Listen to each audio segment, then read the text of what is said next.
고린도후서 1장 3절에서 9절 한 절씩 교독하시겠습니다. 제가 3절 읽을게요. 찬송하리로다. 그는 우리 주 예수 그리스도의 아버지 하나님이시요 자비의 하나님이시며 모든 위로의 하나님이시며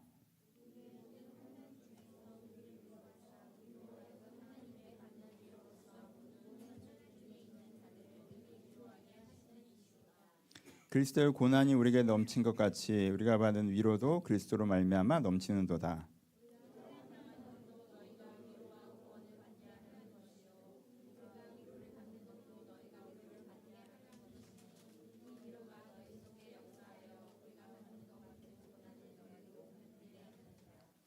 너를 위한 우리의 소망의 견고함은 너희가 고난에 참여하는 자가 된 것 같이 위로에도 그런 줄 알미라.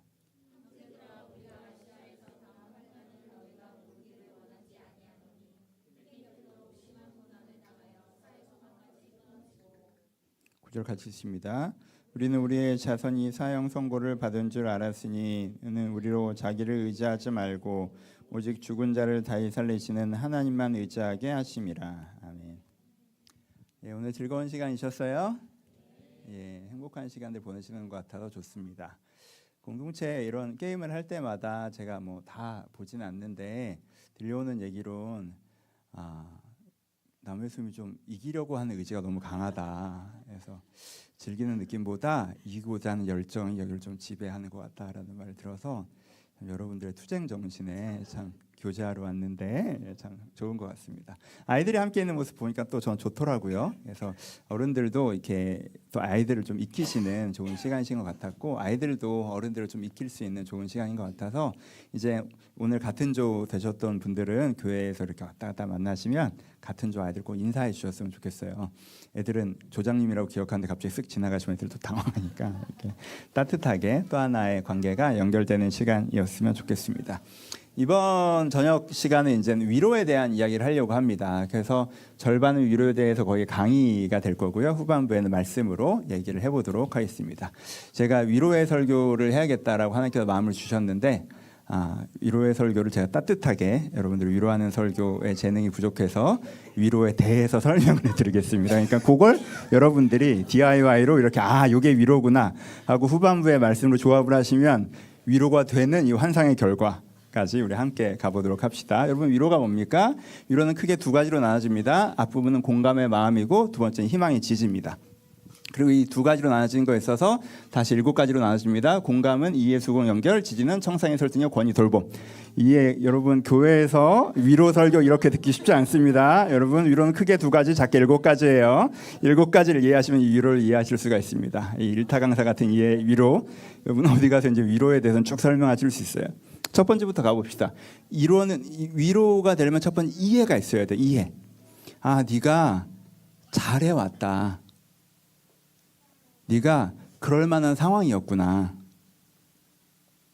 네가 잘못한 부분도 있지만 그럴 만한 상황이었고 그 속에서 나름 네가 최선을 다해왔다라는 걸 이해받을 때 우리가 그 속에서 위로를 얻을 수가 있습니다. 이해를 안 해주는 건 어떤 거예요? 오케이, 네가 힘든 건 알겠는데 그러니까 네가 자초한 일이잖아. 그러니까 내가 얘기를 했잖아. 내가 얘기를 했지. 내가 진짜 100번은 얘기했는데 네가 결국 일을 이 지경으로 만든 거야. 이러면 어때요? 위로가 막 돼? 그럼요. 제가 이 지경으로 만든 거군요. 이런 막 힘이 나나요? 그렇지 않죠, 여러분. 마음이 싹 다치죠. 그렇죠? 그래서 그건 도움되는 얘기. 도움은 될 수 있겠죠. 그건 깨달음에 도움은 될 수 있을지 모르겠지만 위로는 안 되겠죠. 위로는 이 사람의 이해하는 거죠. 그러면 여기서 이해는 객관적인 이해가 아니에요. 우리가 하나님의 절대적인 기준 앞에서 이 최선의 결과에서 네 선택이 최선이었는가라는 기준에서 이해를 하는 것이 아니라 이 사람의 입장, 주관적인 이해를 하는 거예요. 이 사람의 입장에서 이 사람이 어떤 마음이었고 어떤 상황이었고 어떤 그 역량을 가지고서 어떻게 나름 최선을 다해 왔는가라는 그 사람의 입장에서 이 사람이 이해하는 거예요. 그 이해가 있을 때 우리는 위로를 받습니다. 두 번째는 무엇입니까? 수용입니다. 수용 뭐예요? 네가 진짜 힘들겠다. 그치? 이건 진짜 힘들지. 이건 진짜 힘들지. 이게 상대방이 그것을 인정해 줄 때, 그렇지, 이건 누구 진짜 힘든 상황이지. 그 인정해 줄 때 우리가 거기서 위로를 받아요.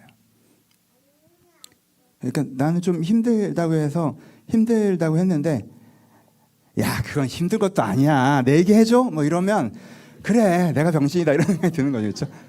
그렇죠. 그게 뭐 힘든 것도 아니지, 뭐 이렇게 이랬는데, 힘들어, 힘든 거 나도 알아. 근데 그럴 일이니? 이 정도인가? 착착하자. 아까. 근데 엄마가 이제 애를 위로를 하다가 내 생각에 15분 울 일인데 17분이야. 그러니까 그만하자. 이게 17분 울 일은 아니잖아. 그러면 이제 위로가 안 돼. 이 사람이 힘든 걸. 여러분, 근데 그게 참 한국 사람들이 많이 쓰는 화법인데 왜 우리는 이렇게 힘든 얘기하면 무슨 경쟁하는 것처럼 내가 너보다 더 힘들었던 얘기를 해주마, 뭐 이런 거 있지 않아요? 좀 그럴 때가 좀 있죠. 여러분, 그게 저도 참 그런 습관이 있는데 너무 안 좋은 습관인 것 같아요. 그냥 그런 상상을 해봤어요. 제가 신앙생활하다 마치 뭐 힘들어서 막 힘든 얘기했는데 갑자기 베드로가 나타나서 야, 손목에 십자가 안 박힌 놈들은 빠져, 뭐 이러면 야, 못은 박아 놓고 십자가 얘기를 해야지. 뭐 이러면 우리는 그렇잖아. 막 그래서 하나님 뭐 무서워 그랬는데 막 갑자기 초대교회 성도를 쭉 와가지고 야, 무섭다는 건 말이야, 앞에서 사자가 뛰어올 때 느끼는 감정이야. 뭐 그거 말고는 무서운 게 없지. 앞에서 사자가 뛰어오고 막 이렇게 뭐 내 다리 하나를 물고 이래야 무서운 거지. 그냥 다른 건 무서운, 이러면 우리도 할 말 없잖아요, 그렇죠? 그럼 그런 식으로 기준치를 올려버리면, 그렇죠? 그러니까 이게 힘들다라는 건 내 기준에서 보는 게 아니죠. 내가 물 밖에 서서 물에 빠진 사람에게 야, 이쪽으로 좀 와봐라고 하는 게 아니잖아요, 그렇죠? 내가 빠져 있는 사람 입장에서 보면 그 사람의 입장, 그 사람의 능력, 그 사람의 한계, 그 사람의 역량에서는 지금 그게 힘들 수 있는 거죠, 그렇죠? 내가 진짜 힘들겠다라는 말이 되게 위로가 될 때가 있죠. 세 번째는 무엇입니까? 연결이죠. 네가 아프면 내가 아픈. 우리가 사랑하면 마음이 어떻게 되죠? 그 사람한테 막 기분 좋은 일 있으면 나 너무 기분 좋아, 막 너무 기분이 좋아요. 그 사람한테 기분 나쁜 일 있으면 나 너무 기분이 안 좋아. 그 사람 힘들면 나도 너무 힘들어. 이게 마음의 연결이죠. 여러분, 어딘가에 이런 사람이 있다는 건 나한테 위로가 되죠. 내가 여기서 지금 당장 그 사람을 만나고 있지 않더라도, 심지어 그 사람이 내 어려운 정보를 모르고 있다고 할지라도 이걸 알면 나보다 가슴 아파할 거야. 나보다 화내할 거야. 라는 걸 알면 그 사람의 존재만으로 내가 위로가 됩니다. 그렇죠? 이게 어떤 연결이에요? 공감하는 마음에서 우리가 받는 위로입니다. 또 하나, 두 번째 위로는 뭐예요? 희망의 지지에서부터 오는 위로가 있습니다. 여러분, 공감하는 마음만 있으면 이게 위로가 되는데 약간 답답한 느낌 조금 있어요. 그래, 네가 진짜 최선을 다해온 거 내가 알지. 네가 진짜 최선을 다해온 거 알아. 네가 지금 힘든 것도 내가 알아. 나도 같이 아프다. 근데 진짜 내가 봐도 답이 없다. 그래, 너 답이 없다는 거 내가 알겠어. 내가 봐도 답이 없어. 너 진짜 힘들겠다. 나도 진짜 힘들어. 네가 힘들면 나도 힘드니까. 근데 너 답 없지. 나도 답이 없어. 이러면 너무 위로가 되는데 그만 만나고 싶기도 해요. 그냥 좀 외면하고 싶을 때는 이 사람이랑 얘기하는 거가 이게 위로가 되는 게 아니라 이게 그냥 물에 빠져주는데 같이 빠져줘서 다행인 느낌 같이 온단 말이에요. 그렇죠? 힘든 얘기 계속하는 거 지치는 느낌이 있어요. 그것도 절반은 위로기 때문에 그래요. 나머지 절반은 뭐예요? 나머지 절반은 희망의 지지죠. 그래서 그냥 나는 내 인생에서 계속 어두운 쪽만 바라보고 내가 이렇게 힘을 잃어버리고 있을 때 희망의 지지 첫 번째는 뭡니까? 청사진이죠. 뭘 보여주는 거예요? 근데 너 이렇게 되고 싶지 않아?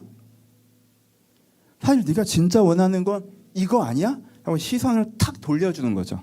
그럼 그게 되게 위로가 돼요. 내가 되게 시니컬해지고 부정적이 되고 내가 답답하게 이게 시야가 막혀 있을 때, 그치? 사실 나한테 선택권이 있다면 난 저렇게 되고 싶어. 저렇게 하고 싶어. 내가 원하는 게 있어. 라는 청사진이 딱 보여지기만 해도 이 사람에게 뭐가 돼요? 위로가 돼요. 때로는 그게 어떤 면에서는 가장 큰 위로가 될 때도 있어요. 이 희망의 지지의 두 번째는 무엇입니까? 이제 설득력입니다. 설득력은 뭡니까? 희망을 딱 보여줬어. 청사진을 보여줬어. 그래, 나도 그렇게 되고 싶어. 그래, 그렇게 되고 싶지. 되고 싶어. 근데 어떻게 되는지는 길이 안 보여. 그럼 사람이 거기서 어때요? 그냥 놀리는 것 같죠, 그렇죠? 되고야 쉽지. 근데 뭐 사다리가 없는데 뭐 어떻게 하라고? 2층 쳐다보고 있는 걸 어떻게 하라고? 그때 뭘 보여주는 게 위로가 돼요? 설득력. 야, 이렇게 하면 되지 않아? 길을 보여줄 때. 네가 지금 여기 있는데 네가 이렇게 되고 싶잖아.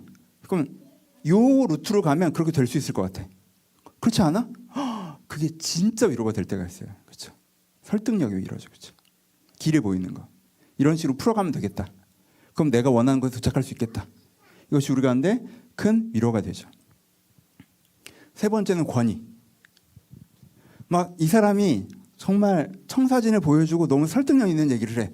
그래서 막 위로가 되게 됐다가 이 사람을 딱 보니까 근데 네 인생이나 똑바로 살아 라는 생각이 들면 그 위로의 불이 확 꺼지죠. 그렇죠?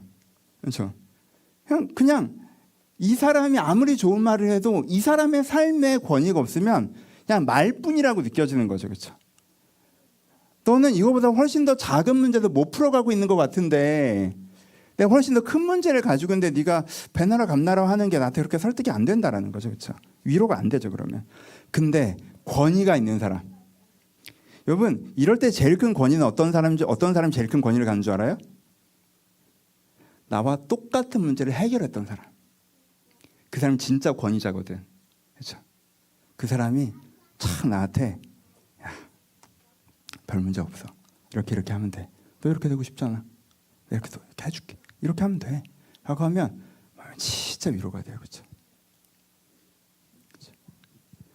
제가 예전에 이렇게 이 권위에 대해서 제가 이렇게 어떤 아이 육아에 대한 고민을 하시길래 저도 그냥 제가 뭐 권면을 한 게 아니라 저도 나눔으로 이렇게 했어요. 그랬더니 한 어머니께서 저한테 애 하나인 사람 빠지라고 딱 그러더라고요. 빠지라고. 재밌는 얘기였어요. 목사님 빠지세요. 이한이 하나 키웠으면서 어디서 애 하나도 착한 애를 키우고 나선 여기서 뭐라고 하는 거예요? 도대체 아무것도 모르면서. 근데 그 말이 맞아요, 여러분. 그렇죠? 그렇죠? 근데 거기서 다 우리 형제가 너무 장난기가 많아서 쪽닥게 고민인 엄마한테 탁 나타나서 우리 애들 얘기는 이때 해주는 거거든. 우리 애들은 이랬어. 근데 괜찮아. 라고 하면 위로가 되죠. 그게 권위예요. 권위의 위로. 그리고 7번째가 뭐예요? 돌봄의 위로. 여러분 돌봄은 이 두 가지가 섞여 있어요. 그렇죠? 후반부가 더 강하긴 하지만 실제 이 사람이 내가 나아지는데 필요한 무언가를 하는 거예요. 이 사람이 뭔가를 하는 거야. 그래, 나는 네가 그렇게 될 수 있을 것 같아. 그럼 내가 이걸 해줄게. 나는 요건 해줄 수 있으니까 내가 요 부분은 해줄게. 그렇게 이제 같이 해보자. 라고 하는 거죠. 이렇게 돌봄의 손길에 딱 내밀어지는 순간 그것이 뭐 시간을 내어주는 것일 수도 있고 역할을 해주는 것일 수도 있고 그렇죠? 작은 걸 수도 있어요. 그것 자체가 결정적인 계기가 되고 도움이 되는 건 위로는 아니고 해결이시겠지. 근데 이게 결정적인 해결은 안 되더라도 이 사람이 할 수 있는 무엇인가를 나한테 할 때 여러분 그 행동이 갖는 언어적인 의미는 더 큰 때가 있잖아요. 그렇죠? 그럼 그게 큰 위로가 되죠. 격려가 되죠. 그래서 이 7가지 위로가 크게 2가지, 자세히 7가지 위로가 위로의 내용이고 위로의 정의입니다. 위로는 내가 공감하는 마음과 희망의 지지를 하는 거예요. 공감은 이해와 수용과 연결이고요. 지는 청산과 설득력과 권위와 돌봄이 담겨져 있습니다. 여러분 아직은 강의 흐름이니까 이것을 가지고 우리의 위로의 색깔과 완성도를 파악해 보실 수 있어요. 저 이런 거 좋아하잖아요. 위로의 색깔과 완성도. 완성도부터 볼까요? 그럼 여러분 완전한 위로가 있겠죠. 그건 뭐예요? 7개가 다 있는 거죠. 이 사람이 나를 이해해주고 현재 어려움을 수용해주고 그러면서 같이 가슴 아파하고 근데 이렇게 되고 싶지 않니 청사진을 제시하고 거기서 어떻게 해나갈지 방향성, 방법을 제시하고 그러면서 내가 할 수 있는 도움을 주는데 권위가 있는 사람이야. 그럼 이런 대화는 나한테 정말 큰 위로가 되겠죠. 그렇죠? 이게 완전한 위로. 2번째는 커다란 위로입니다. 커다란 위로. 그래서 5개에서 6개가 있는 거. 1-2개가 빠지는 거. 그래서 예를 들면 네가 진짜 힘들겠다. 네가 아프니까 나도 아프고 네가 이렇게 될 수 있어. 어떻게 해나가자. 권유도 있고 도움도 줘요. 근데 말 끝에 근데 이건 네가 자초한 건 알지? 이런 거 좀 붙여. 그럼 이제는 첫 번째만 빠진 거죠. 여러분 그럼 이거는 여러분 잘 생각해 보세요. 이거는 넌 다 해놓고 말로 망쳐해요. 완전하진 않지만 커다란 위로예요. 커다란 위로죠, 여러분. 이거 여러분 인정해 주셔야 돼요. 완전하지 않다고 다 가짜는 아니잖아. 커다란 위로예요. 그렇죠? 나 이 사람을 이해하고 수용하고 청사진도 제시하고 도움도 주는데 어떻게 해야 될지는 이 사람도 몰라. 이 사람도 그건 몰라. 그건 같이 고민 중이야. 그래도 어때요? 커다란 위로죠. 그렇죠?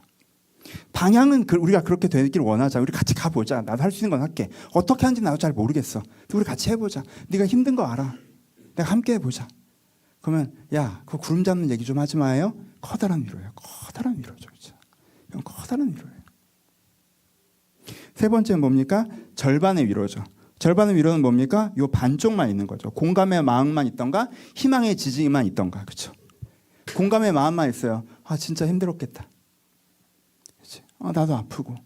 왜 네가 최선을 다했다는 거 내가 알아. 공감의 마음만 있어. 근데 아까 얘기한 것처럼 근데 너도 답을 모르겠니? 나도 답을 모르겠다. 이게 이제 공감의 위로. 한쪽은 야, 이렇게 될 수 있어. 네 이렇게 되기를 원하잖아. 이렇게 하면 그렇게 될 수 있어. 내가 도울게. 근데 나한테 힘든 얘기 하지 말고. 이게 이제는 지지의 위로. 그렇죠? 여러분 이거 나빠요? 이거 안 나빠요, 여러분. 이거 안 나빠. 이거 안 나빠요. 여러분 파스타 집에 가서 왜 느끼하냐고 하지 마시고 김치집에 가서 왜 단백질 부족하냐고 하지 마시고 여기는 공감의 위로만 파는 집이니까 거기서 조언 들으려고 하지 말고 공감 위로만 받고 답답하다 싶으면 나오시면 돼요. 여기서 지지의 위로를 받고 막 마음이 뜨거워지는데 뭔가 상처될 것 같다라고 하면 이제 헤어지시면 돼. 그거예요. 그분들 좋은 사람들이에요. 절반의 위로를 주잖아. 그렇죠? 세 번째 이제 네 번째는 하나의 위로가 있습니다. 하나의 위로. 하나의 위로는 뭐냐면 이 7가지 중에 하나만 갖고 계신 분들이 있어요. 하나만 갖고 계세요. 하나만. 그래서 이제는 이해도 안 하고 수용도 안 하고 연결도 아니고 청사인도 안 하고 설득력도 없고 권위도 없어요. 근데 어떻게 도와주긴 해. 도와주긴 해. 하나의 위로. 도와주긴 해요. 이 사람이 날 위로하고자 하는 마음 진심이 있는 거죠. 그렇죠? 도와주긴 해. 근데 어떻게 도와줘요? 2가지로 도와주죠. 넌 왜 그러니까 왜 이 인생을 이따위로 살아서 야 내가 봐도 네 인생은 답이 없다라고 말하면서 도와줘. 그렇죠? 이해만 해. 이해만. 이 사람이 분명히 잘못해온 게 있어서 문제가 생긴 부분이 있는데 아니야. 네가 잘했어. 네가 맞아. 앞으로도 계속 그러면 돼. 이게 주관적인 이해여야 되는데 객관적인 이해만 되면 아는데 아니야. 네가 뭘 잘못했는데 앞으로 쭉 그러고 살아. 1번만 계속해. 살짝 문제가 되겠죠. 그렇죠? 청사진만 제시해. 그렇게 어떻게 해야 될지 모르겠어. 아니 하여튼 네가 그렇게 되길 바라는 거잖아. 그것도 약간 답답하죠. 그럼 하나의 위로가 나빠요? 나쁘진 않죠. 근데 이건 약간 독버섯 같아요. 이렇게 독을 빼고 드셔야 돼. 내가 그 하나의 위로를 하려면 잘 보고같이 잘 발라 먹어야 돼. 잘못 드시면 독 먹어. 그러니까 바를 기술이 없으시면 안 드시는 것도 좋고. 그렇죠? 이게 하나의 위로. 하지만 그 사람이 나쁜 사람인 건 아니죠. 그게 그 사람 위로의 수준이긴 한 거죠. 그냥 진짜 날 위로하고 싶은데 그 사람이 위로하는 방법이 자기 7가지 중에 아직 1가지밖에 모르는 거죠. 그렇죠? 5번째, 가짜 위로는 뭡니까? 공감 없는 비난, 말도 안 되는 계획. 여러분, 내가 힘든 얘기를 하고 있고 상대방이 듣고 있다고 해서 내가 위로받는다고 착각하시면 안 돼요. 가짜가 있어요. 7가지 중에 1가지도 없는 경우가 있어요. 뭐예요? 공감 없는 비난과 말도 안 되는 계획. 난 힘든 얘기를 했는데 들어줬어. 그런 다음에 갑자기 나를 비난해. 그러니까 네가 그렇게 하지 말라고 그랬잖아. 야, 그럼 그냥 이렇게 해, 이렇게 해. 근데 그거 말도 안 되는 얘기야, 사실. 그런 사람이랑은 속마음을 얘기하면 안 돼.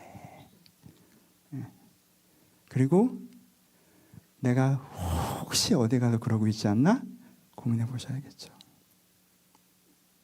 난 위로했다고 착각하지만 여러분의 위로는 가짜일지도 몰라요. 공감 없는 비난과 말도 안 되는 계획. 그럼 이제는 위로의 수준을 봤으니까 우리가 뭘 해야 돼? 이제 나의 위로를 봐야겠죠. 내 위로. 수준을 그대로 보셔도 돼요. 지금 마음으로 손 드세요. 야, 난 완전한 위로자구나. 배시시 웃어보시면 몇 명 있나 보게. 있나 봐. 대박. 주변 분들한테 너무 큰 선물이죠. 내가 커다란 위로자다. 내가 한쪽의 위로자다. 내가 하나의 위로자다. 내가 가짜 위로자다. 내가 어떤 위로자인지 내 자신을 이해하시는 것도 되게 중요해요. 그렇죠? 그래야 내가 돕겠다는 선한 의지만 있고 서로 꼬이는 일이 없잖아요. 나를 이해해야. 여러분들이 저 아시죠? 저는 공감의 마음, 희망의 지지 중에 어느 쪽이에요? 네, 둘 다라고 해야지. 내가 공감하지 내가. 여러분들이 폭풍 속에 걷고 있을 때 내가 같이 걸었잖아. 그래. 여러분들의 말이 맞아요. 희망의 지지 쪽이죠. 그 중에서 저는 압도적으로 설득력을 많이 씁니다. 제가 여러분들을 돕고 싶은 마음에 만나면 항상 뭐예요? 여러분, 제가 여러분들을 신방에다가 지금은 안 그러려고 노력하고 잘 안 그러는데 제가 한참 신방 많이 할 때 만나면 뭐 합니까? 저는 만나면 1, 2, 3번 그려요. 1, 2, 3번. 지금 이 상황에서는 1번은 이렇게 하면 이렇게 될 수 있을 것 같아. 2번 이렇게 하면 이렇게 돼요. 3번 이렇게 돼요. 그래서 제가 하는 상담을 되게 좋아하는 사람 뭐냐 하면 목사님이랑 얘기하면 뭔가 클리어해져요. 이런 거죠. 그렇죠? 근데 여러분, 클리어한 건 자주 겪을 필요가 있나? 없죠. 왜? 다음에 만나서 얘기해도 똑같이 얘기를 한단 말이야. 난 지금 마음이 힘들어서 갔는데 또 내가 1번, 2번, 3번을 해. 그래서 저희 와이프가 처음에 저랑 살 때 종이만 꺼내면 미쳐버리겠다고 그랬어요. 진짜. 그래서 이제 이렇게 막 싸우다가 종이를 꺼내 1번, 2번, 3번 쓸 거 아니야. 그림도 그리고. 응? 어때서? 얼마나 좋은 건데 이게. 왜 답도 없는 얘기를 하고 있어. 힘든 얘기 그만하고 그런 거 있단 말이야. 저는요. 청사진과 설득력은 좀 강해요. 근데 저는 수용은 좀 약해요. 그래서요. 이한이가 진짜 힘들잖아요. 그럼 엄마랑 얘기합니다.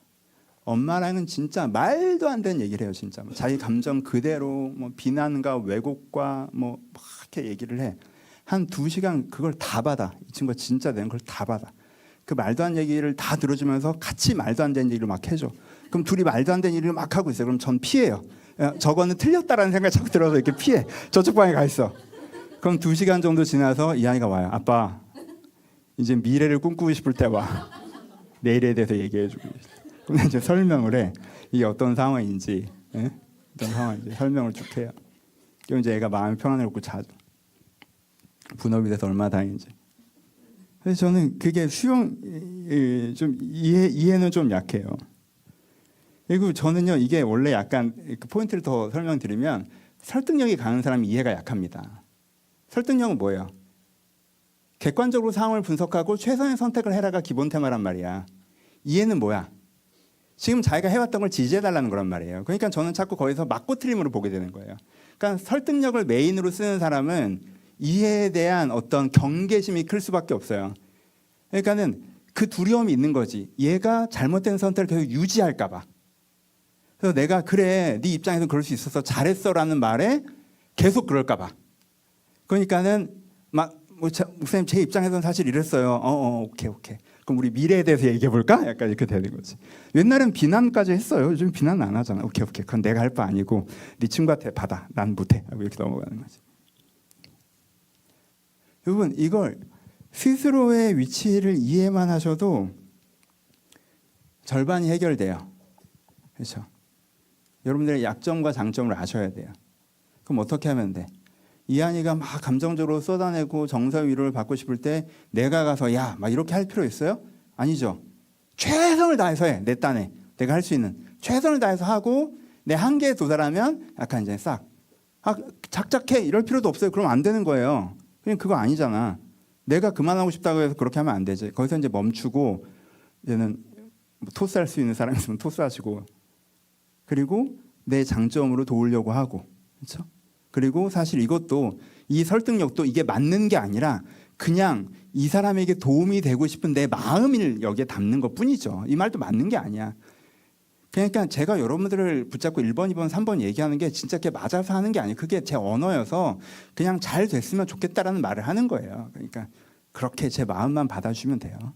진짜 여러분들 1번, 1번, 3번 중에서 고르면 나도 좀 부담스러워. 내 생각대로 안 될까 봐. 그렇죠? 그렇죠? 근데 그 위로를 이해하시면 돼요. 그리고 뭐 하셔야 돼요? 좀 더 넓혀가려고 하셔야겠죠. 그렇죠? 두 가지가 있겠죠. 설득력이 잘하는 사람은요, 돌봄과 청사진으로 넓히긴 좀 더 쉽습니다. 그렇죠? 그러니까 여기까지 좀 더 쉽게 넓히실 수 있어요. 그렇죠?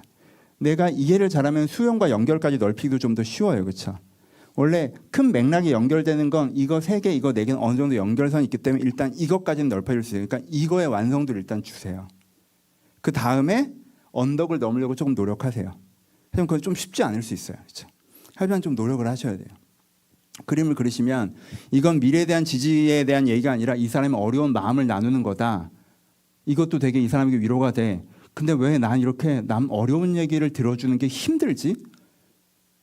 난 왜 이게 이렇게 불편할까? 그 고민도 하시고 그 언덕을 한번 넘으셔야 돼요. 혹시 그게 여러분들을 비난하는 것처럼 들리거나 그러면 여러분들 이슈에 뭔가 고민이 있어야 되는 거예요. 그건 한번 고민을 해봐야 돼.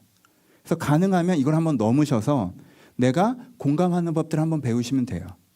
근데 나는 공감은 잘 해주는데 나는 이제 이쪽은 내가 그렇다라고 하면 한번 고민을 해보셔야 돼요. 나 이쪽으로 넘어가려면 내가 자꾸 감정만 나누고 마음만 받아주지 않나? 같이 미래를 고민해보는 건 내가 할 수 없을까? 라는 쪽으로 한번 시도해보시는 것들이 필요해요. 그럼 여러분들이 나중에 되게 좋은 위로자가 돼 있겠죠. 그렇죠?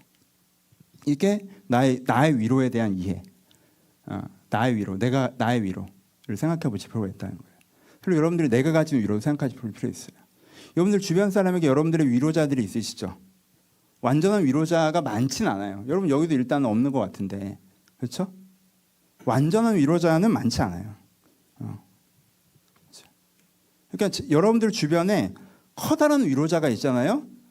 대단한 거예요. 절반의 위로자가 있잖아요. 선물이죠. 하나의 위로자가 있다. 정말 먹을 거 없으시면 이제 푹 고아서 드시긴 하셔야 되는데 일단 조리가 돼야 돼요. 그렇죠? 여러분 주변에 가짜 위로자만 있는 사람들도 있을걸요. 여러분 주변에 절반은 위로자가 있다는 거 얼마나 큰 선물입니까? 공감을 해주는 사람에게 너랑 얘기하면 답답해라고 얘기하시면 안 되고 미래에 대해서 같이 고민해주는 사람한테 그냥 힘든 거 닥치고 들으라고 얘기하시면 안 되고 그분이 의지가 없고 사랑하지 않아서 안 하는 게 아니라 그분의 그 위로자로서의 역량의 한계예요. 그러니까 그걸 존중하실 필요가 있어요. 못하는 걸 가지고 이상적인 기준으로 왜 넌 그거밖에 안 되냐고 얘기하시는 건 조금 아쉬울 수 있어요. 건강한 상태에서 나눌 수 있겠죠. 네가 나에게 조금 더 이런 위로자였으면 좋겠어. 라면 지금 오늘의 공부에서 이 언어가 같아졌으니까 그렇게 서로가 어떤 위로자인지 나누고 서로의 위로자됨에 대해서 서로 기대하는 바도 좀 나누고 비난 없이 함께 성장해 갈 수 있을 것 같아요. 한번 그 고민을 해보셨으면 좋겠습니다. 부부도 많이 계시는데 온라인에도 보시겠지만 부부끼리는 이 고민을 꼭 해보셨으면 좋겠어요. 상대방이 어떤 위로자인지, 나는 어떤 위로자인지.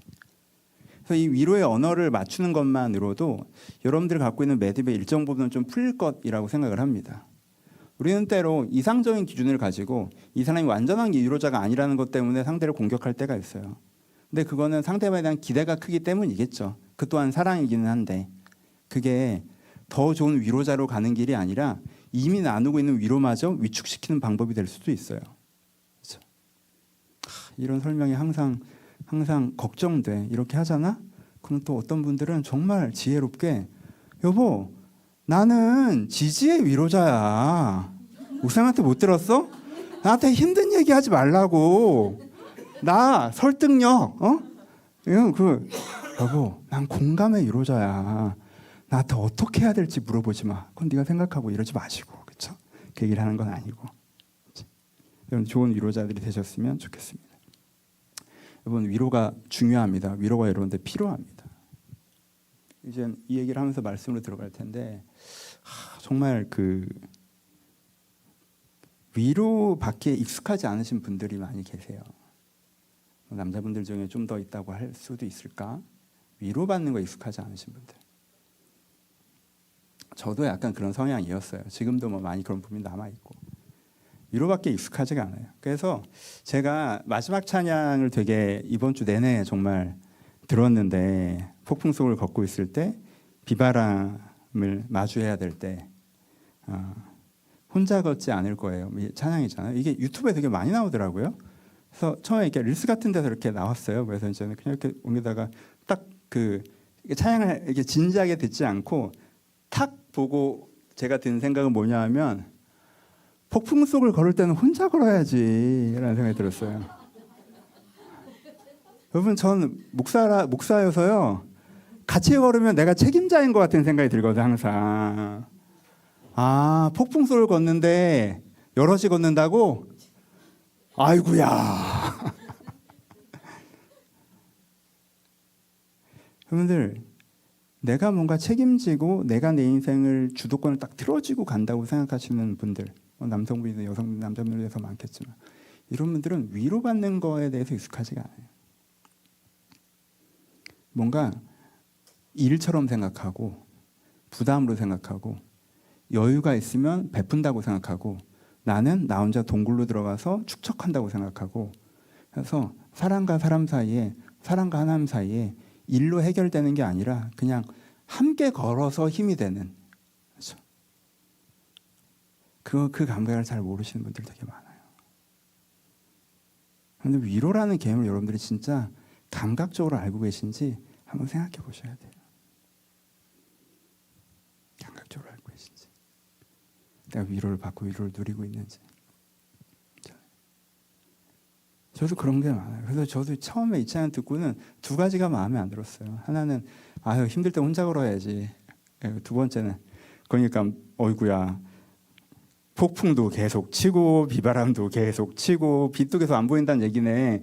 그냥 폭풍 속을 걷고 있을 때 난 폭풍이 없었으면 좋겠지, 누구랑 같이 걷고 싶은 생각이 없거든. 여러분 그렇지 않아요?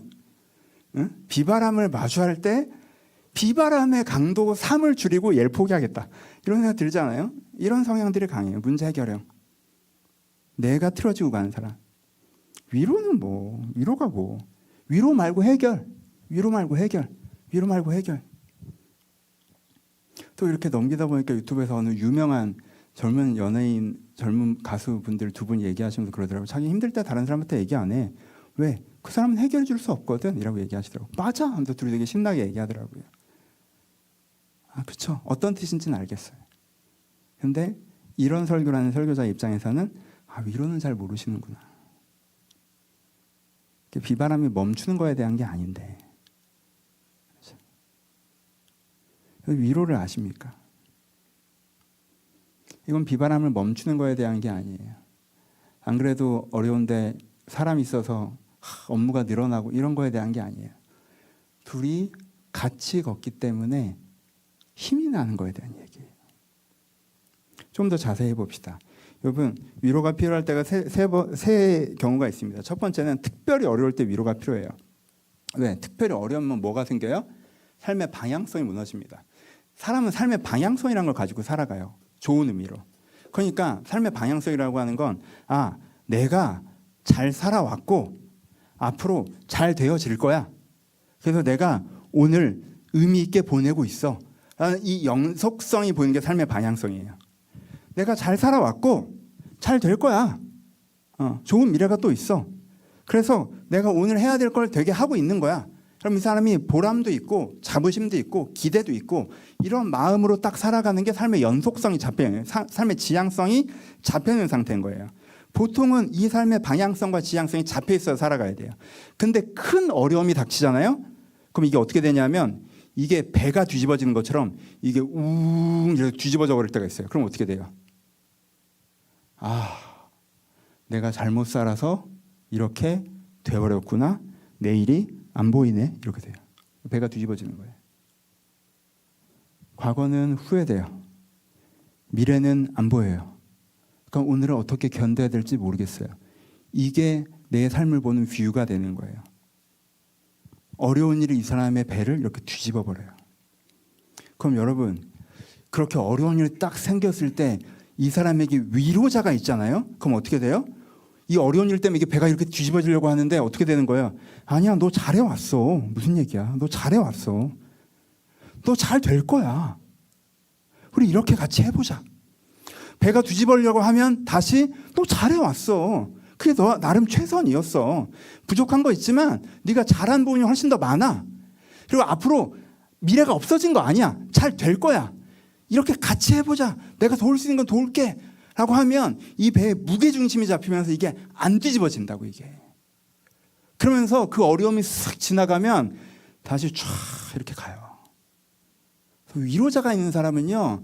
이 환란, 이 풍랑이 일 때 자기 중심을 지키고 삶이 뒤집어지지 않게 합니다. 그래서 위로자가 너무 중요한 거예요. 두 번째, 어떤 사람에게 이 위로가 필요하냐? 특별히 어려운 사람과 함께 두 번째는요. 힘든 사람에게 위로가 필요합니다. 여러분, 이게 헬스장에 가서 무거운 걸 들잖아요. 못 드는 경우가 두 가지죠. 하나는 핀을 잘못 꽂아서 아이쿠야 이거 왜 안 들리지 이렇게 되는 거죠. 내가 들 수 있는 건 40kg인데 한 70kg에 꽂아놓으면 이건 안 된단 말이에요. 이건 어려운 일이고. 근데 이게 15kg야. 내가 40kg 들던 사람이란 말이야. 15kg가 안 들려. 왜? 지금 5세트째거든. 지금 6세트째야. 그럼 5kg도 안 들린다고. 남들은 5kg를 못 들리면 어떻게 하라고 얘기하는지 모르겠지만 안 들리는 게 당연하죠. 왜? 지금 내가 이걸 몇 번을 들었는데 내가 15번째 5번을 들었다니까. 그럼 5kg가 들리겠냐고 내가 제대로 했으면. 그렇죠? 이게 뭐예요? 힘든 거예요. 어려운 일이 생긴 게 아니야. 어제도 출근했고 오늘 출근하고 내일 출근하는 거야. 지난달로 출근하고 이번 달로 출근하는 거예요. 예. 오늘 스케줄이 너무 빡빡한 거 아니야. 어제도 아이 돌봤고 오늘도 아이 돌보고 내일도 아이 돌보는 거야. 오늘 뭐 시간이 아침부터 저녁까지 눈코 쓸 데 없는 거 아니야. 오전에 여유도 있어. 저녁 때도 여유 있고. 근데 못하겠어. 못하겠어. 왜? 너무 많이 했거든. 조금씩 내가 지쳤단 말이야. 여러분 이게 더 위험해요. 왜? 본인도 그거에 대해서 인정을 안 해요. 인정을 안 해. 아 이거 뭐 내가 이게 힘들다고 하면 그건 좀 다 이러고 사는 거지 뭐. 인정을 안 해. 주변 사람도 그거에 대해서 너 큰 어려움이 생겼구나 이렇게 위로해 주지 않아요. 그렇게 잘 안 돼요. 왜? 일상을 살아가는 거니까. 근데 여러분 이 사람이요. 어느 날 아침 출근하는 지하철로 이 배가 뒤집어져 버려요. 어제까지 나 잘 살아왔고 괜찮은 미래가 있고 이렇게 살면 돼 라고 했는데 어제까지 그랬는데 다음날 아침 지하철에서 출근하다가 내가 어쩌다가 이렇게 됐냐. 인생 이게 단가? 내가 무슨 짓을 한 거지?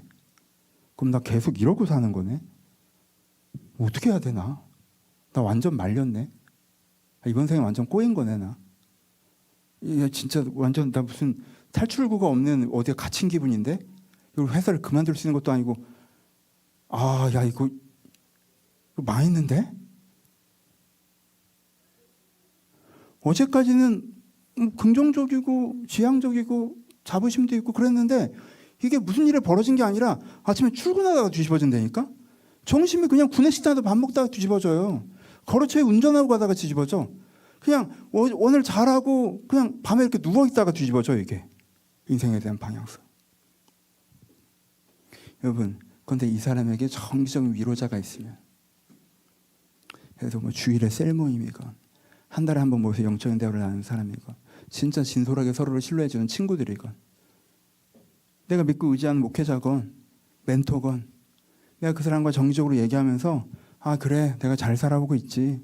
내가 잘 살아갈 거야. 좋은 결과들이 있어. 내가 그것을 추구하는 것이 내가 오늘 정말 수고했다 라고 내가 그럴 수 있다면 만약에 이건 진짜 만약이긴 한데 진짜 만약인데 남편과 아내가 만약에요. 만약에 부부가 이럴 수 있다면 서로가 서로에게 수고했다고 말해주고 잘하고 있다고 말해주고 그 견딘 일상의 고단함에 대해서 서로가 서로에게 위로자가 될 수 있다면 이 배가 뒤집어지지 않겠죠. 여러분, 그러면은 어렵고 고단한 사람에게만 위로가 필요합니까? 아니요. 여러분, 이게 제일 좋은 건 뭐냐면요. 뭐든 그래. 잘 될 때 잘하는 게 제일 좋은 거잖아. 내가 인생에 대한 방향성이 확실해. 내가 잘 살아왔다는 것에 대한 자부심도 있어. 오늘도 내가 선물처럼 느껴. 오늘의 역할들에서 내가 기쁘게 맞이하고 있어. 이런데 이 이야기를 정기적으로 다른 사람과 나눠. 내가 그렇게 내 인생을 표현하고 옆에서 그래, 당신 너무 잘하고 있다. 라고 교회 공동체에서 셀 모임에서 가족끼리 친구들끼리 그렇게 얘기해줘. 그럼 이 사람은 어떻게 해요? 애초에 웬만한 어려움이나 인생의 고단함이 뒤집기에는 한국마음처럼 커다란 배가 되는 거죠. 그렇죠? 근데 이건 위로라고 안 부르고 단어만 바꿔서 뭐라고 하는 거예요? 격려라고 부르는 거죠. 그렇죠? 잘하고 있을 때 잘한다 해주는 거. 그렇죠? 힘들어야 그 얘기를 해주는 게 아니라 애초에 잘하고 있을 때 너 너무 정말 잘해왔다. 네 앞으로 잘 될 거다. 오늘도 네가 정말 이렇게 하는 것들에서 내가 도울 수 있는 건 도울게. 우리 같이 잘해보자. 계속.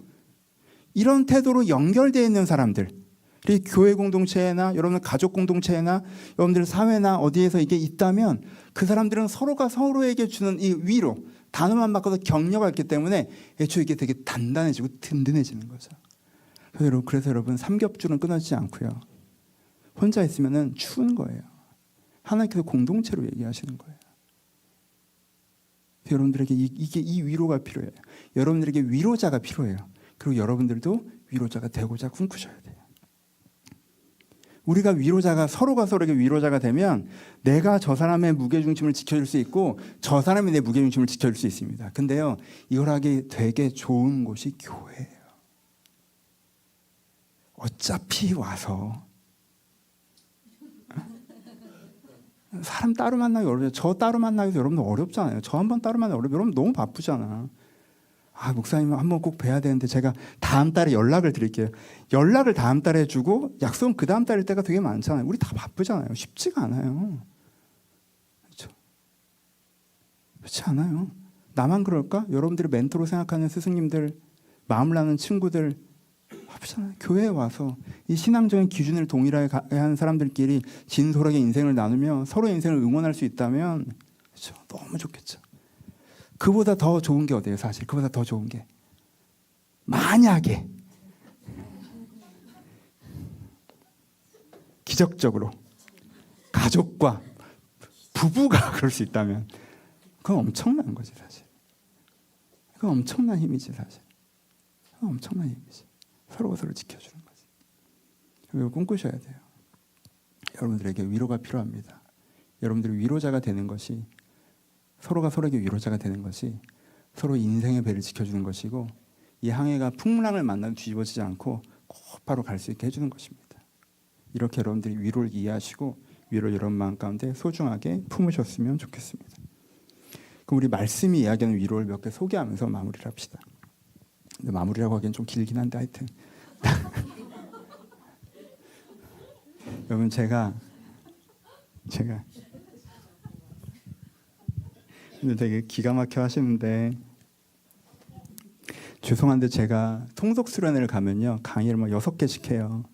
그러니까 저녁엔 되게 지쳐 있어요. 그래서 이사회 강의를 들어보시면 후반부 강의가 30분입니다. 전반부는 1시간인데 근데 전 여러분 오늘 하루 종일 쉬었습니다. 전 지금 게임도 안 했잖아. 힘이 조금 남아요. 근데 너무 늦게 끝내진 않을 거예요. 걱정하지 마세요. 하나하나 살펴봅시다. 읽어드릴게요. 창세기 24장 67절이에요. 이삭이 리브가를 인도하여 그 어머니의 사라의 장막으로 드리고 그를 취하여 아내로 삼고 사랑하였으니 이삭이 그 어머니를 이룬 후에 위로를 받았더라 라는 구절이 나와요. 위로라는 단어예요. 이삭이 그 어머니를 잃은 후에 위로를 받았더라. 여러분 사라가요 이삭을 너무너무 귀하게 낳았어요. 아브라함의 아들이잖아. 얼마나 귀했겠어. 얼마나 사랑했겠어. 그런데 그렇게 나를 사랑하고 응원해주고 지지했던 어머니가 세상을 떠나셨단 말이에요. 그 빈자리가 되게 컸죠. 근데 누가 나타났어요.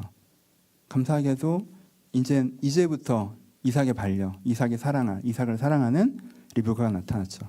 그래서 이제는 어머니의 그 슬픔을 이 아내로부터 위로받죠. 이건 어떤 위로예요? 존재의 위로죠. 그 사람의 존재가 나한테 위로가 되는 거죠. 그렇죠? 이건 엄청난 거예요, 사실. 이건 특별한 거죠. 여러분 생에 이런 사람 있잖아요. 그건 대단한 거예요. 그 여러분들에게 여러분들의 아내일 수도 있고 남편일 수도 있고 또 어떤 사람일 수도 있겠죠. 친구일 수도 있고 그 존재가 나한테 위로돼. 나랑 되게 오랜 시간 가까이 있는 사람이어야 해요. 서로 되게 잘 알고 신뢰하고 있는 사람이어야 되고 이 관계가 거의 영원, 평생 간다라는 어떤 그런 느낌의 존재인 거죠, 사실은. 이게 존재의 위로가 되는 사람이 있어요. 그렇죠? 이게 리브가가 이삭에게 줬던 위로죠. 그 다음에 보아스의 위로를 볼게요. 룻기 2장 11절에서 13절인데 제가 이거 읽어드릴게요. 보아스가 그에게 대답하여 이르되 내 남편이 죽은 후에 내 시어머니에게 행한 모든 것과 내 부모와 고국을 떠나 전에 알지 못하는 백성에서 온 일을 내게 분명히 알려졌느라. 여호와께서 내가 행한 일에 보답하시기를 원하며 이스라엘 하나님 여호와께서 그의 날개 아래 보호를 받으려 온 내게 온전한 상을 주시기를 원하노라 하니 룻이 이르되 내 주여 내가 당신께 은혜를 입기를 원하나이다. 난 당신의 한 여종과도 같이 아니하오나 당신이 이 여종을 위로하시고 마음을 기쁘게 하시는 말씀을 하셨도다라고 얘기해요. 여러분 이 장면들을 여러분들 알고 계시죠? 룻은 진짜 어려운 지경이었죠. 남편이 죽었고요. 늙은 나오미를 데리고 자기가 둘이 먹고 살아야 되는 상황이 됐어요. 요즘으로 하면 완전 재정적으로 가장 밑바닥, 최저생계도 못 미치는 가장 밑바닥으로 떨어졌어요. 근데 그 당시에는요 인종차별이 있던 시대고요, 성별차별이 있던 시대예요. 이방 여자예요. 근데 이 여자가 무슨 일을 합니까? 그래서 물건을 갖다 팔아요? 그럼 그래도 자기 일을 하는 거잖아요. 아니죠. 뭐예요? 아무에게도 도움이 안 되는 일을 하죠. 다른 사람을 귀찮게 하는 일을 해요. 이게 살짝 구걸과 유사한. 그러니까 남자들이 막 이제 지금 힘들게 추수를 하고 있는데 그 뒤에 따라가면서 이 남자가 뭐 떨어뜨리면 그걸 줍는 역할이란 말이에요. 뒤에서 이렇게 주워서 어디로 가져가는 거야? 지네 집으로 가져가는 거야. 그러니까 이 지금 룻이 하는 일은 참새와 까마귀와 같은 모습이에요. 추수하는데 막 날라와서 나달 주워 먹는 새가 하는 일을 지금 자기가 하고 있는 거라고. 그래서요 되게 무시당하고 되게 천대당하는 일이었어요. 그러니까 이 지금 룻은 되게 경제적으로도 되게 힘들고요, 정서적으로 되게 힘들었겠죠, 그렇죠? 육체적으로 되게 힘들었을 거예요. 하루 종일 거기 땡볕에 가가지고 그걸 쫓아다니면서 줍는 게 이게 보통 일입니까? 사람이 뭔가를 주술 때 그렇잖아. 이렇게 줍는 행동을 할 때 한 10,000원은 돼야 이게 허리를 굽혔다 피는 기쁨이 있지 않아요? 10원 어떻게 할 거야? 어떻게 할 거야? 10원. 10원 있어. 그럼 여러분들 허리를 굽힐 의지가 생겨요? 살짝 덜 생기죠. 5만 원. 좀 더 생기잖아. 물론 한국에서는 그런 것도 쉽지 않지만 일단 이걸 무조건 가져가야 되는 문화라고 한다면, 그렇죠? 근데 이삭을 줍는 거야. 나달을 줍는 거라고. 나달이 몇 개가 뭐야 밥이 한 그릇이 되는데 허리가 부러지는 일이라고 이게. 그러고 있는데 보아스가 와서 뭐라고 해요? 나는 사회적으로 무시당하고 경제적으로 힘들고 육체적으로 힘들고 하고 있는데 보아스가 와서 뭐라고 그래요? 이 룻의 과거를 칭찬하죠. 야, 너 진짜 잘했더라. 나 그 얘기 들었어. 네가 그 상황에서도 나오미를 지키고자 여기까지 왔다며? 너 진짜 잘했더라. 너 진짜 잘 될 거야. 하나님의 날개 그늘 아래 온 너를 하나님께서 그냥 두지 않으실 거야. 너 진짜 잘 될 거야. 내가 도와줄 수 있는 건 다 도와줄게. 아무도 너를 귀찮게 하지 않을게. 여기 물이나 음식이나 집에 가지 말고 여기서 같이 먹어. 그리고 내가 얘기할 테니까 편안하게 주소. 그리고 종들에게도 큰 거 좀 떨어뜨려. 그냥 그거 다시 줍지 말고 그냥 툭툭 놔. 알았지? 이렇게 해줬어요. 그렇죠? 이게 위로죠. 이게 보아스의 위로. 이게 하나님의 관점에서 이 사람이 잘 살아왔다는 것들에 대해서 이 사람의 과거를 칭찬하고 이해하는 거죠. 이 사람의 앞에 펼쳐질 좋은 미래에 대해서 뷰를 제시하고. 어디 가는 거야? 뷰를 제시하고. 그 다음에 지금 이 사람이 나 이거 해결하고 갈래. 나 이따 기도할 때 나올까 봐 걱정돼. 했다가 제시되고. 그렇죠? 그 세가 시리야? 안녕 시리. 빅스비보다 똑똑해. 애가 말을 많이. 그렇죠? 그 세 가지의 위로가 있는 거죠. 여러분들 주변에 보아스가 있으시면 기억하세요. 그렇죠? 그리고 여러분들이 보아스가 돼주시면 좋아요. 여러분들 주변에 리브가가 있으면 기억하시고요. 여러분들이 누군가에게 리브가라면 정말 여러분 잘하고 계신 거예요. 여러분 주변에 보아스가 있다면 여러분 너무 기쁜 일이고요. 여러분들도 보아스가 되주신다면 그것도 너무 기쁜 일이에요. 한 사람 더, 다음 사람 보죠. 사도행전 28장 15절이에요. 그곳 형제들이 우리 소식을 듣고 아피오 광장과 트레이스 타네메네까지 이르러 오니 바울이 그들을 보고 하나님께 감사하고 담대한 마음을 얻었더라 라고 나와 있습니다. 사도행전 28장. 여러분 바울이 지금 어떻게 되고 있는 상황이에요? 바울이 지금 예루살렘에서 체포돼서 로마로 압송되고 있는 상황이죠. 그러니까 바울이 로마 군인들에게 죄수로 호송을 당해서 로마로 끌려가고 있는 중이에요 지금. 그렇죠? 여러분 바울은 로마에 간 적이 없어요 아직까지. 바울은 소아시아에서 활동했단 말이에요. 그러다가 예루살렘까지 다시 갔다가 지금 이렇게 가는 거예요. 근데 여기서 나오는 지명을 보면 아피오 광장이라고 나오는데 첫 번째 여기가 어디냐면요 로마시에서 60km 떨어진 데예요. 여러분 서울시에서 60km 떨어지면 어디니? 한 천안은 가야 되지 않니? 그렇죠? 꽤 멀죠. 60km 떨어진 데야. 여기에 누가 왔어요? 로마 성도들이 나왔어요. 바울이 지금 개인적으로 와서 이 로마 성도들이 바울님 어서 오세요. 저희 부임 목사님이시죠? 제가 모실까 이게 아니죠. 죄수로 지나가시는 거예요. 근데 여기는 여행자의 도시라 죄수를 호송하면 여기 머무를 수밖에 없어. 그럼 여기 머무르면 어떻게 하겠다는 거야. 이렇게 보다가 아 저기 죄수 호송이다. 저쪽에 저기 여관 잡는 것 같다라고 가면 군인들한테 잘 좀 얘기해서 저희 잠깐이라도 좀 면담 좀 하게 해주게 해서 뭐 만나서 뭐 파티를 했겠습니까? 뭐 했겠습니까? 어떤 면에서 이제 그 차에 담장을 사이에 뒀을 수 있고 이렇게 잠깐 만나고 뭐 하루를 놀게 해줬겠어요? 이틀을 놀게 해줬겠어요? 몇 시간 뭐 혹은 몇 분 이렇게 잠깐 얘기하게 해준 거죠, 그렇죠? 근데 여러분 이 로마 성도들이 바울을 아는 사람들이에요? 아는 사람도 있었겠죠. 흘러갔던 사람들이 아는 사람도 있지만 근데 모르는 사람들이 더 많았을 거예요 아마. 근데 와서 바울에 대해서 바울님 로마에 오신 걸 환영합니다 그러는 거죠. 바울이 이것을 보고 마음이 담대해졌다고 얘기하고 있어요. 큰 위로를 받았다고. 큰 위로를 받았다고. 보세요. 지금 나는 겉으로 볼 때 죄인이라고. 난 이제 끌려가는 거야. 근데 여기까지 와줬어. 60km를. 여러분 로마 교회 부자들 많지 않았거든요. 그 당시에. 60km를 와줬어.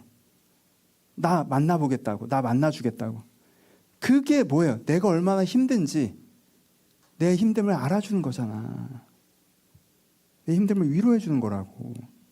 그리고 뭐 하는 거예요? 나는 죄인인데 지금 이 사람들은 나를 뭘로 부르고 있는 거예요? 사도로 부르고 있는 거죠. 당신이 오셔서 우리 가운데 전시를 복음을 우리가 기대하고 있습니다. 저희 로마에 지금 만나고 가서 기다리고 있을게요. 어디에 계시든 저희가 또 찾아뵐게요. 말씀을 전해주세요. 제가 기도하겠습니다. 그럼 바울에게 지금의 힘듦을 위로하고 바울의 미래에 대해서 그림을 바꿔주는 거죠. 난 죄인으로 끌려가서 감옥 들어간다가 아니라 로마 교회에 오신다더니 이렇게 결국 그래도 오시는군요. 이름을 바꿔줘요. 여기만 있습니까? 여러분 트레이스에서 타베르네를 가면요 거기는 50km 떨어진대. 그러니까 이 사람들이요 10km 이동하면서 이 죄수 호송이 이렇게 이동을 하면 여기서 쉬고 그 다음에 여기서 쉬고 이렇게 쉬면서 이동하잖아요. 거기마다 가 있는 거야. 거기마다 이 두 군데만 갔겠어? 거기마다 가서 다음 도시에 오면 바울님 어서 오세요 이걸 하는 거야. 그런 거 있잖아요. 뭐 이렇게 아이돌 지나면 팬클럽들이 밖에서 이런 거 하는 거 있잖아요. 만날 수도 없을 수도 있어요. 근데 힘을 실어주는 거죠. 그렇죠? 잘 알아서 하는 격려가 아니에요. 여러분들 주변에서 로마 성도가 되실 수 있습니다. 저는 저희 교회에 리브가의 위로가 있다라고 생각해요. 여러분 가운데 진짜 겉으로 이렇게 드러나지 않았지만 여러분 안에서 여러분한테 리브가의 위로가 있죠. 여러분들 서로 마음 깊이 하고 전제의 위로를 주시는 관계들이 여기에 있습니다. 여기에 보아스의 위로가 있죠, 그렇죠? 여러분들이 그 사람에 대해서 더 마음 쓰고 격려하고 지지하고 있습니다. 우리 가운데 로마 성도의 위로도 있어요, 그렇죠? 우리가 잘 알지 못하지만 한 번의 만남일 수 있지만 내가 그 사람의 과거를 위로하고 미래를 격려하는 그런 위로도 있다는 거예요. 그렇죠? 여러분들 그거 한번 기억해 보세요. 내가 살아오면서 받은 로마 성도의 위로, 내가 힘들 때 받았던 그 권면들, 위로들, 내가 또 했던 것들. 여러분 했던 것들에서 겸손하게 생각하지 마세요. 겸손하게 생각하지 마세요. 그 사람들이랑 이제 관계가 지금은 없고 멀어졌고 상관없어요. 했던 위로들을 너무 복 있는 것이면서 여기에 이 사람들의 이름이 다 적혀 있지는 않지만 그들이 성경에 기록되어 있죠. 거기에 갔던 그 발걸음이 정말 복된 발걸음이었어요. 그럼 위로자가 서로 가운데 돼주셔야 합니다. 그리고 그 다음에 이제 하나님의 위로. 오늘 읽었던 본문이죠. 여러분 여기서 오늘 본문을 보시면요. 오늘 보시면 위로라는 단어가 몇 번 나오는지 몰라요. 모든 위로의 하나님이시며 우리를 위로하사 위로로서 환난 중에 있는 자들을 능히 위로하게 하시는도다. 우리가 받은 위로도 환난당하는 것도 너희의 위로와 우리가 위로받는 것도 너희가 위로를 7절에 다시 한번 위로해서 9번이 나와요. 요 짧은 단락에 위로라는 단어가 9번이 나와요. 그래서 내용을 읽어보시면 어떻게 되냐면요. 바울이 자기가 받은 위로를 얘기해요. 하나님께 받은 위로. 자기가 하나님께 받은 위로. 제가 어떤 상황이었냐면요. 우리가 아시아에서 당한 환난을 너희가 모르기를 원하지 아니하노니 힘에 겹도록 심한 고난을 당하여 살 소망까지 끊어지고 우리는 우리 자신이 사형 선고를 받은 줄로 아느니. 뭐예요? 배가 뒤집혔죠. 이제까지는 가서 복음 전하면 교회가 세워지고 가서 복음 전하면 교회가 세워지고 막 이랬는데 이랬단 말이에요. 그래서 고린도 교회에 가서도 막 목회를 잘했는데 그 다음에 딱 갔다가 어떻게 된 거예요? 아시아 쪽으로 갔다가 환난을 당해가지고 힘에 겹도록 심한 고난. 여기 바울 멘트예요, 여러분. 바울 웬만한 거 갖고 힘들어합니까? 이분 하루 두들겨 맞고 감옥 갇히는 건 노래하시는 분인데 찬양하시는 분인데 근데 이분이 힘에 겹도록 심한 고난을 당하여 소망이 끊어졌었다고 표현해요. 그러니까 이거는 진짜 답이 안 보이네? 이런 거죠. 진짜 답이 안 보인 거예요, 이게. 바울 혼자가 아니죠. 이 팀이 진짜 답이 안 보여서 서로 지지의 위로가 안 되는 거야. 서로 아시아로 오는 건 아니었나 보다. 우리가 생각을 잘못했나 보다. 망했네? 약간 이렇게 된 거야. 배가 뒤집어졌다고. 근데 그때 어떻게 했어요? 하나님께서 나를 위로하셨다고 얘기하죠. 그랬을 때 하나님께서 나를 위로하셔서 고난을 견디게 하셨어요. 소망의 견고함을 알게 하셨어요. 라고 얘기하고 있어요. 내가 이 고난을 견딜 힘도 주시고 소망의 견고한 거. 내 미래가 밝아. 걱정할 거 없어. 하나님께서 해가시는 일 과정이야. 소망의 견고함과 내가 고난을 견딜 힘을 이렇게 주셨다는 거예요. 그 위로. 그래서 지금 바울이 뭐라고 해요? 하나님이시오 모든 위로의 하나님이시오 능히 위로하게 하시느니. 그래서 하나님을 위로의 하나님으로 딱 불러요. 위로의 하나님을 불러요. 그 위로를 받아요. 그리고 나서 이제는 뭐라고 얘기해요? 지금 고린도 편지를 쓰는 거 고린도 교회에도 지금 큰 환란이 있거든. 근데 큰 환란이 있으니까 그 사람들에게 지금 내가 위로하는 거지. 하나님께 위로를 받아서 그 위로로 위로를 하는 거예요. 뭐라고 위로해요? 하나님께서 나를 위로하셨듯이 너희를 위로하실 거야. 너 하나님에게 너 소망의 견고함을 들어. 너 하나님에게 지금 견딜 수 있는 고난을 견딜 힘을 얻어. 하나님이 널 위로하시게 해. 하나님으로부터 위로받는 거 너무 좋아. 라고 얘기하고 있는 거예요. 그렇죠? 지금 바울이 받고 있는 하나님의 위로에 대해서 이야기하고 있죠. 하나님께 여러분들 위로하시게 해야 돼요. 여러분들 하나님의 위로를 잘 알고 계십니까? 여러분들의 하나님 위로의 하나님이십니까? 여러분 그런 거 있잖아요. 우리가 욥기에서 공부했을 때 욥기 얘기 나오니까 딴 얘기지만 또 욥의 친구들이 생각나네. 욥의 친구들은 뭐예요? 욥의 친구들은 어떤 위로자야? 걔들도 원포인트지. 같이 아파. 같이 아픈데 말을 진짜 그렇잖아요. 독버섯 같은 그런 거죠. 근데 위로자죠, 그렇죠? 근데 이제 잘하면 사실 위로하고자 하는 진심이 있는 거죠. 근데 욥기에서 약간 돌아보면 엘리후의 얘기에서 엘리후가 하나님을 설명할 때 어떻게 표현하냐면 물로 표현하는 부분이 나와요. 기억나세요? 하나님은 물방울이시고 안개이시고 구름이시고 폭풍이시고 그러면서 눈이시고 그렇죠? 하나님의 다양한 같은 물이지만 그 전혀 다른 여러 가지 모습이 있는 것처럼 하나님도 하나님이지만 정말 여러 가지 모습이 있다고 얘기하죠. 그렇죠? 그래서 여러분들 하나님을 아는데 하나님 나를 돌봐주시는 분이야. 하나님은 선하신 분이야. 하나님 나를 사랑하셔. 이렇게는 아는데 여러분 혹시 하나님은 위로의 하나님이야 이거 모르지 않으시냐는 거예요. 하나님께는 분명히 뭐라고 표현하셨어요? 하나님께 분명히 표현하신 것이 자기 자신을 뭐라고 얘기했어요? 자기 자신을 위로자라고 하시죠. 그렇죠?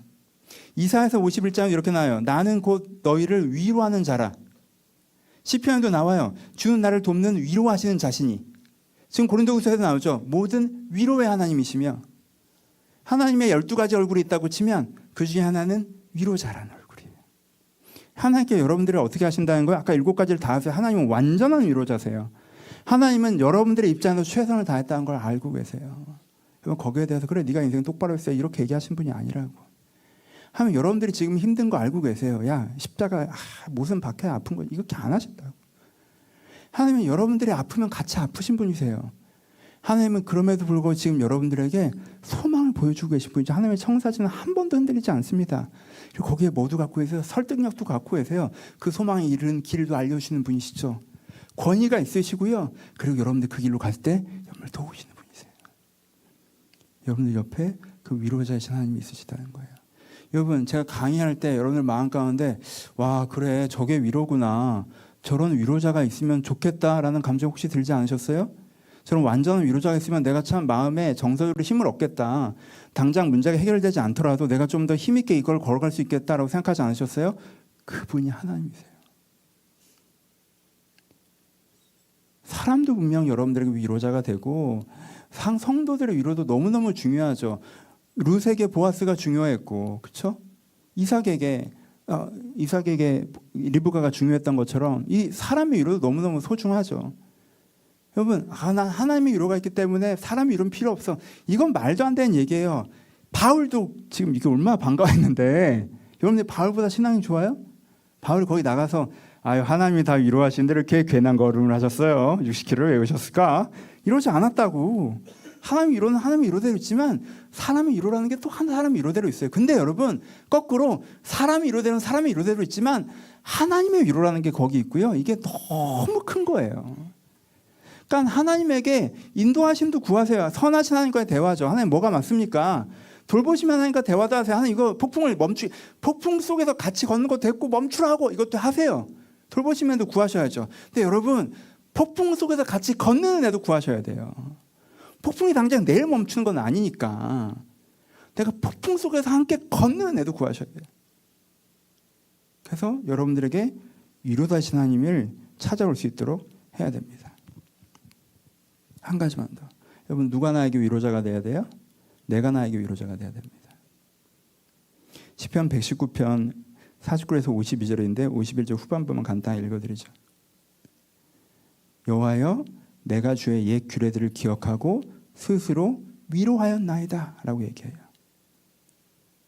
여기 앞에서부터 읽죠. 주의 종에게 하신 말씀을 기억하옵소서. 주께서 나로 소망하게 하셨나이다. 이 말씀은 나의 고난 중에 위로라. 주의 말씀이 나를 살리셨기 때문입니다.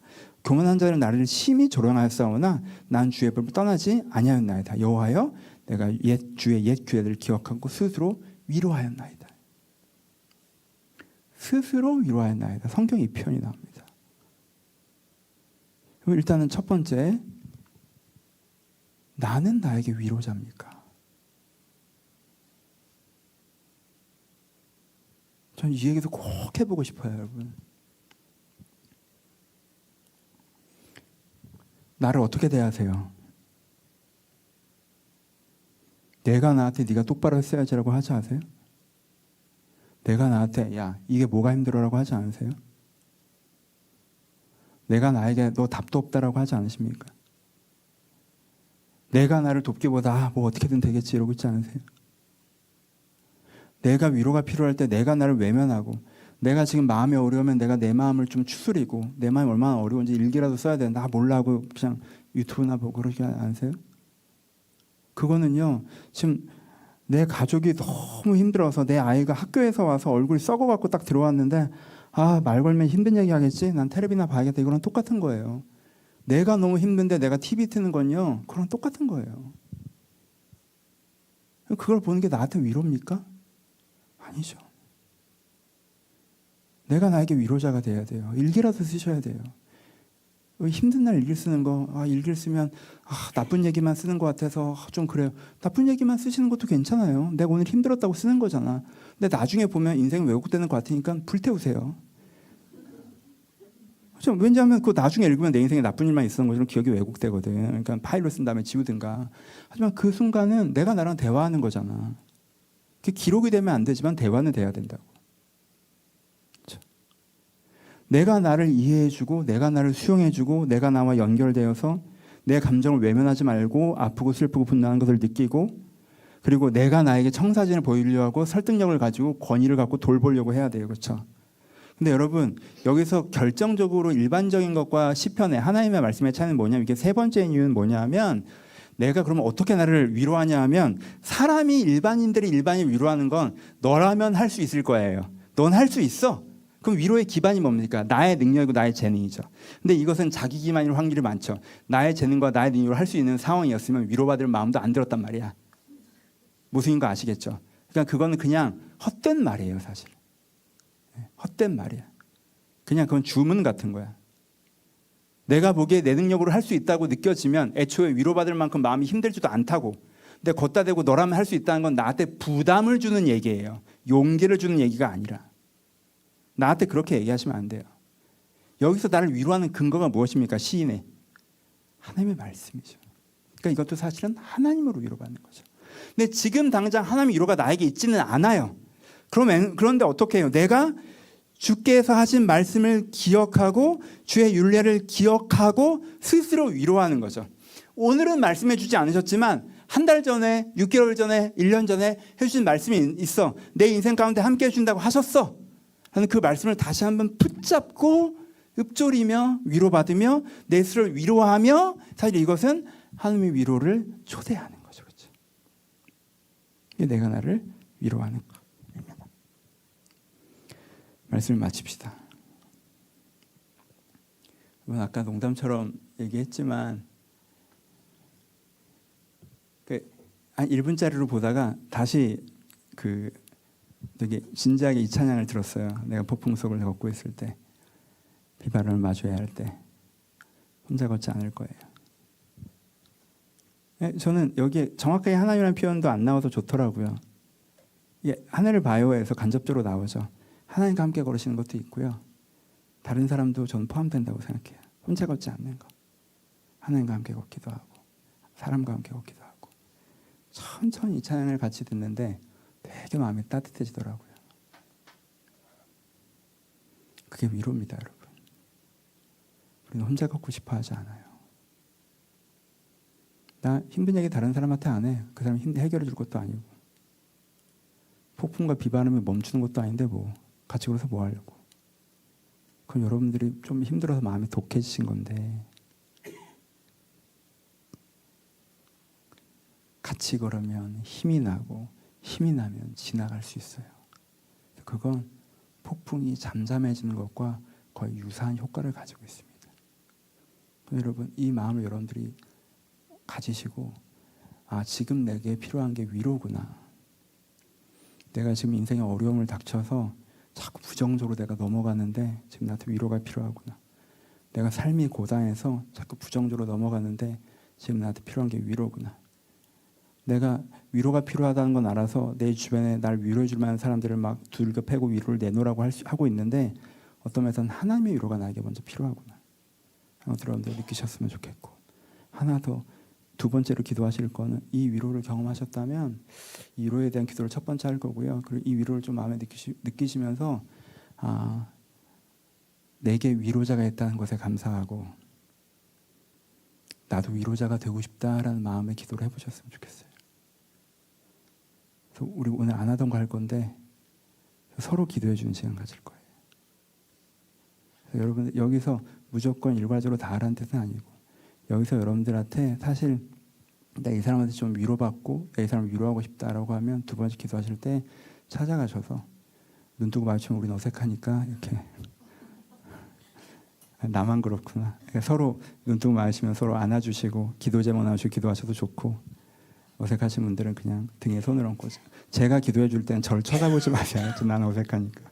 제가 기도해 주시면 여러분 기도할 수 있으면 좋고 근데 그렇게 서로 기도해 줄 수 있는 시간을 가질 수 있었으면 좋겠고 이걸로 표현하는 것은 제가 여러분들 서로 우리가 위로하는 기도자들이 되었으면 좋겠다는 것입니다. 아까 주호랑 잠깐 얘기를 했는데 주호가 얘기해도 되지? 네. 주호가 여자친구가 생겼다고 그래서 제가 야 너무 축하한다. 야 근데 작년에 저한테 연애 상담했었거든요. 왜 나한테 얘기를 안 하냐. 내가 너 기도하고 있는데 그랬더니 기도하시는지 몰랐다고 그러더라고요. 여러분 제가 여러분께서 기도합니다. 오해가 좀 있으신 것 같은데 여러분들이 무슨 얘기를 하면 제가 여기다가 적어놓고 기도를 해요. 저는 아시죠? 예. 이거 있죠. 그래서 저는 막 여러분한테 기도하고 있다, 뭐 가서 손잡고 기도해주고 이런 건 나는 약간 싫어해. 근데 여러분 이게 표현돼야 될 때가 있어요. 오늘 좀 서로 기도할 수 있었으면 좋겠고, 그리고 세 번째로 3번 기도할 건데, 세 번째로는 교회에 이 위로의 은혜가 흘러다니기를 축복해 주셨으면 좋겠어요. 이 교회의 위로의 은혜가 흘러다닐 수 있기를. 사실 우리가 서로 가운데 위로가 있으면 얼마나 좋겠습니까? 그렇죠? 그리고 우리가 사실 세상 어디서보다 여기서 위로하고 위로받을 수 있는 사람입니다. 여러분 너무 기준을 높게 잡지만 마세요. 리브가의 위로 우리 교회에 있습니다. 저 알아요. 너무 기뻐요. 근데 여기에 보아스의 위로도 있었으면 좋겠고요. 로마 성도들의 위로도 있었으면 좋겠어요. 위로가 막 흘러다니는 교회가 될 수 있었으면 좋겠습니다. 그렇게 우리 들으신 말씀 마음에 새기시면서 우리 불 좀 꺼주실래요? 우리 먼저 찬양하실 텐데, 처음 찬양하실 때는 그냥 하나님만 생각하시면서 다 꺼도 될 것 같아요. 예, 이거 좋네요. 하나님 생각하시면서 혼자 걷지 않고 있습니다. 하나님 지금 여러분들에게 함께 계십니다. 위로 하나님 함께 계십니다. 당장 폭풍 속에 있지만 하나님께서, 그리고 나의 소중한 사람들이랑 걷고 있는 거 상상하시고 고백하시면서 먼저 한번 같이 찬양하도록 하겠습니다. 찬양하겠습니다.